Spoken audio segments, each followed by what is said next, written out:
have to compromise on the other factors of luxury, then inshallah there are more chances of you finding a good guy rather than trying to wait for a Prince Charming. And if you strive in the way of Allah, Allah promises in Surah An-Kabut, chapter 29, verse 69, you strive in the way of Allah subhanahu wa ta'ala, and Allah will open up your pathway. So you have to have faith in Allah, you have to trust in Allah, but tie your camel and strive to find the right partner, and inshallah, Allah will help you in this endeavor. Brother, the problem is not with the sister wanting wealth and beauty or nobility, but it is in terms of the parents. So to satisfy her parents along with her needs, it's better to wait for somebody who has a wealth and is a dai. So what should be the answer given to the parents? So how can she explain her parents? Sister says it's more difficult convincing the parents, so she's waiting for a dai and wealth because she wants to convince the parents. Sister, you have to lead a life with the boy you're going to marry, not your parents.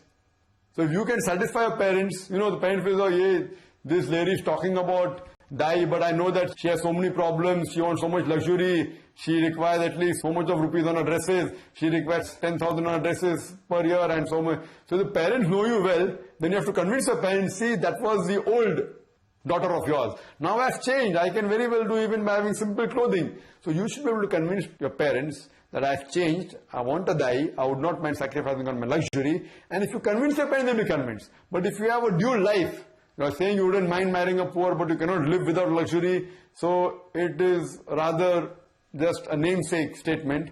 So if you convince your parents that fine, you're a different person and can compromise on luxury, only for the case of having a virtuous husband, then surely they'll be convinced, sister.